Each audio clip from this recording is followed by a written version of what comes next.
Oh my god. Get the tea ready, get sat down. This is honestly, I'm so shook by this. I'm already so shook I haven't even started. Do you want to see the lead up to these events? Okay, this is literally me finding out this tea. Billy, thank you. This is awesome. I'll be completely honest. I don't know the first thing about installing a hydro brake. To my understanding, they're all like a universal fit. We need to.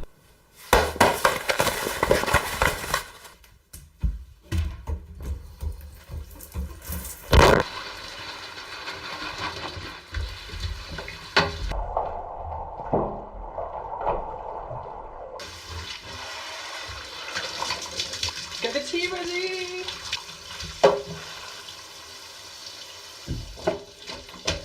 Everything has kicked off. Everything has kicked off. Everything has gone crazy. It was like World War III in here, honestly. You would not believe, like, magazines, TVs, newspapers, articles everywhere popping up about this. Basically, James Charles has found himself in a scandal. But first of all, of course, let me give you a brief introduction to the perpetrator. James Charles is a 17-year-old beauty guru based in the US. He was born in 1999, could you imagine? Instagram is the place where he is the most famous. I believe he has 1.5 million followers. He became famous originally because he posted a photo of him using a ring light for his graduation because apparently like he didn't like the lighting in the room. This is when he was like 16, I think. And it got shared by someone on Twitter, ended up getting retweeted, took a massive whirlwind. And then eventually he ended up scoring a deal with CoverGirl. Now from what the kids are saying, from what I understand, he was almost like begging a little bit to become the face of CoverGirl, and from what I hear, he is a bit of a social climber, but I don't know that for certain. I haven't witnessed it myself, so I would not say that definitively. Let's get straight to the tea. You know, I don't like to hold back when it comes to stuff like this. James Charles tweeted out, I thought we were past this. I honestly thought we were past this. I can't believe we're going to Africa today. Oh my god, what if we get Ebola? James, we're fine. We could have gotten it at Chipotle last year. ... Plagiarism face.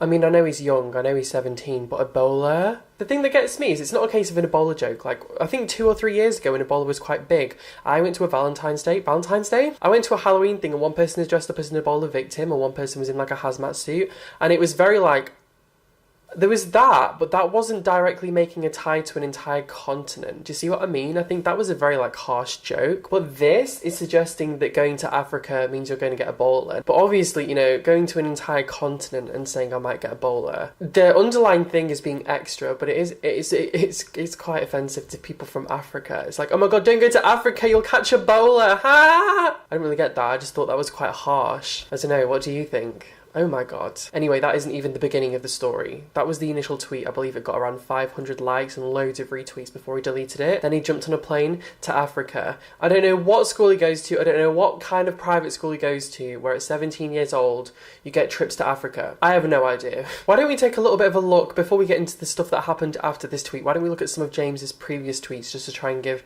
a form of context as to his opinions on this. The rest of the video is going to contain things to do with racism and racial context. If you are someone that's easily offended or someone that's easily triggered, I don't think you should watch the rest of this video. Someone tweeted out, would you guys hate me if I got a little fake tan before summer started? To which James replied, yes, that is cultural appropriation and is extremely disgusting and not okay. Tanning, you're trying to be another race. So bad. That was 2016 March. So it was only a year ago. I don't know, what do you think about that? I mean, I get, it seems like he's trying to make a joke out of cultural appropriation. I can kind of see the counter-argument that people do take it too far and sometimes people just get offended by anything. But at the same time, cultural appropriation, like, isn't, like, the core meaning behind it isn't really a joke. Do you think it's offensive? Do you think he's like being nasty to people that claim that something is cultural appropriation? Because I do understand cultural appropriation. Like, I find it irritating. I do. Like, when people do things and it's just like, why is that? Like, I think there's times that people misuse the word and it just looks ridiculous, but I do think that cultural appropriation is ridiculous. Like, I just find it irritating. I just don't get it. Like, people started wearing bindis to festivals. I was like, oh, are you married? Confusing. So a bindi doesn't mean that you're getting married, but that photo is from my favourite Hindi film, Kuch Kuch Hota Hai. It's really funny.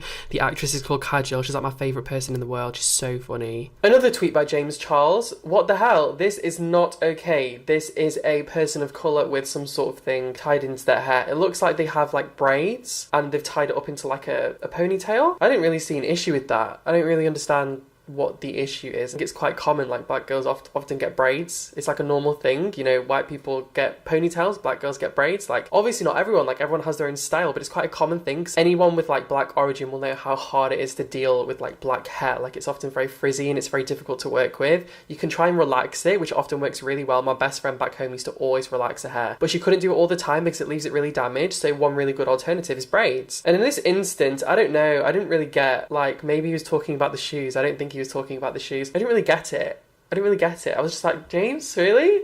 I think when it comes to race, it's very, very difficult because I'm in the middle. I really don't have like a prejudice towards any race whatsoever. Having had people like say racist things when I was younger, like I don't really... This is such a touchy topic, and no matter what I say, people are going to be offended and take things out of context. I don't think there's any point even clarifying. But anyway, on to the next thing, which I thought was juicy. July 2016, so not that long ago. Good morning, everyone, except for Jeffree Star. Just wanted to remind you all that Kat Von D is a legend. Oh, okay. The reason this comes across as funny is obviously, you know my thoughts on Lord Voldemort, Mr. Racist, you know my thoughts on violence against anyone, and you know my thoughts about racism. I think it's one thing to make a mistake and apologise, but I think it's another thing to be continuously racist over this period of years and then suddenly turn around because it doesn't fit in with your marketing strategy and say, oh, I'm sorry, with a couple of tweets directing the blame onto someone else and not actually taking responsibility for half, if not most, of your accusations made against you. I think it's ridiculous, absolutely ridiculous. According to Jeffree, I'm a child who can't take the truth. At least I have time to learn whilst this grown-ass man is still making excuses. I would say I agree, and I do agree. The issue, though, of course, is... James Charles, being the social climber that we hear he is, evidently saw where the money was at and saw that to get into that certain clique of people that he wanted to get in with, he had to be cordial with Jeffree. So here we can see a photo of James Charles climbing up Manny's arse, with Manny climbing up Jeffree's arse. This is like Human Centipede, could you imagine? I honestly just find it so peculiar watching these people together. This was posted on Jeffree's Snapchat, so I do think that's peculiar. Is that the dress that he wore to his birthday? That he was like, oh my god, I wore that dress first because some girl was wearing it to the Grammys.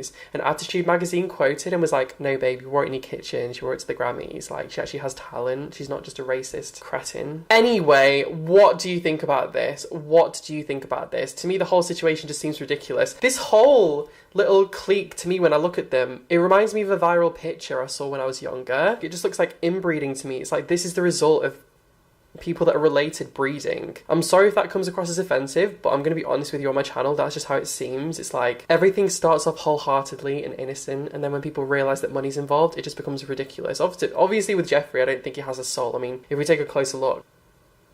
But with Manny, I think when he was younger, I think he did have a soul. And I mean, it seems strange because James is almost like a younger Manny now. Like, how long is it going to be? I mean, obviously Manny is following in James's footsteps. Manny Mua signed a contract with Dollar Tree to do some mascara work, and James had already been front face of CoverGirl. It's almost like having a token boy in the media. I'm not saying that that's an issue. I do think that you have to pay a certain level of respect to guys in the industry because it's often, guys are met with a lot more prejudice, and it's a lot harder for guys to wake up in the morning and wear makeup most of the time and leave the house because they are going to be met with a lot of abuse, you know? But at the same time, I don't think that that puts guys' skills on a pedestal. I think you have to have respect for them for doing something that's probably going to get them a lot of abuse, but at the same time, it doesn't mean that their work is necessarily better than anyone else's. I mean, Manny MUA, how many years has he been doing makeup and he still can't match his foundation? I'm sorry. I don't want to be mean, but it's just like a continuous thing. What I find peculiar is when you look at Jeffree's face, like, I know that everyone gets a bit of work done, but if we look at a before and after, it's just like cheeks, eyes, lips, nose, jaw, chin, everything. I just think it's strange. I don't know. Anyway, moving past that subtle shade, here is another tweet from James Charles. I wish I was a chubby black woman who sang in a barber shop style a cappella group. Okay. Whoa, I really wanted a cute yellow Minion sweatshirt for $10, but no, they didn't have any in my size. Stupid Indian man on the broad walk. What does his race have to do with him being stupid? That's what gets me. Like, okay, you're calling someone stupid, like you're disrespecting them, okay, but what does them being Indian have to do with it? I was just a bit confused by that. I don't like to throw the word racism around like lightly. I really think it's like a serious topic, so I won't just like, she's racist, he racist, she racist, he... Like, to me it's a serious thing to accuse someone of being. Ew, why did the students like Patricia's dress? It was so ugly. OMFG, she needs to go with her, like, Native American sashes and stuff. Ooh. I met Noelle and Catherine and Patty and Matt and Gabe and my Mexican Instagram slave. Again, an Instagram slave I can get, but why Mexican?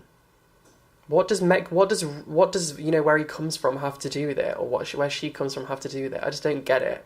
Do you see what I mean? Obviously, there's like a whole stigma which we do need to battle against Mexican people, you know, where people are calling Mexican people slaves and horrible things like that. Obviously, I completely disagree. And I just don't get it. I mean, it's the same thing with Tana Mongeau. This is why I decided in my head that Tana Mongeau was racist. She was posting on Instagram comments to people about, I think she called a man of colour a cotton picker or something like that, or you need to go back to picking cotton. And yeah, I think we know my thoughts on stuff like that, so I'm not going to go into it. I wish I was black so I could be in a gospel choir. I didn't realise one of the requirements for being in a gospel choir was being black. I thought it was actually more to do with having an amazing voice. I would rather be an acquaintance to a black person than a creamy rich sauce.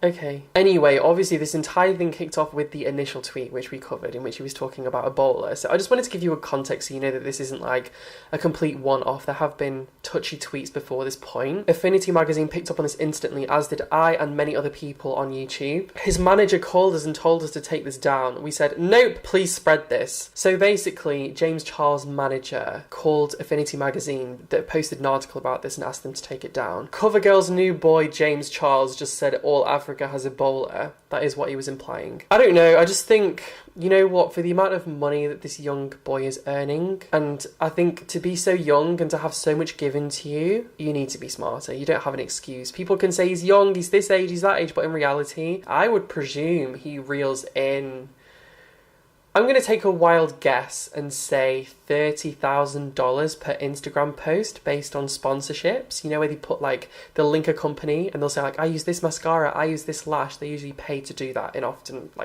For example, if you look through Nikki Tutorials, I think she's a very good example. I always presume that she's paid heavily for her Instagram posts. And, you know, James, I think the same. I do think James makes most of his living off Instagram. I imagine he makes $30,000 a post. And to be at that sort of level, I don't think you have an excuse. I really don't. I think you have to take responsibility. You are reaching a massive audience. I understand the argument, you know, it's my friends, it's my humour, etc, etc. And I always, you know, when I have a tweet, I'm always tweeting as if I'm tweeting to you, just friends. But I do think you have to take a step back sometimes and remember that some things aren't really funny and they are just offensive.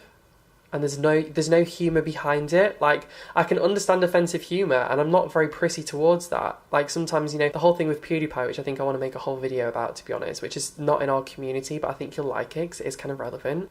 That's a separate story. But with this, it just seems like, James, it wasn't funny, and it was offensive. It's like a lose-lose situation. Of course, I'm very interested to hear what you think about this. Do you think James Charles is racist?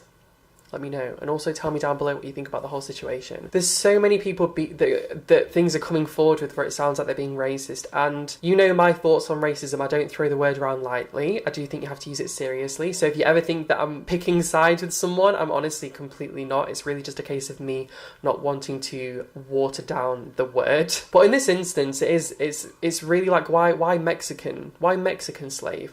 Why Indian? Why stupid Indian man? Why not just stupid man? What does his race have to do with it? It does sound like he has an underlying issue with people of colour. It does sound like that. And I'm not the first person to be offended or anything like that from anything I see on the internet, but that's how it comes across to me anyway. But that's just my opinion. It's not the truth. You know, that's my truth anyway. I would love to hear what you have to think about it. I want to say a massive thank you for watching. I have some very exciting scandals coming very soon, and I will see you very soon. Bye. Let me take a moment for my highlight formula. Oh my god. Oh, that's perfect. It's just the consistency that I like. Not too milky, not too strong. Yes, that's perfect.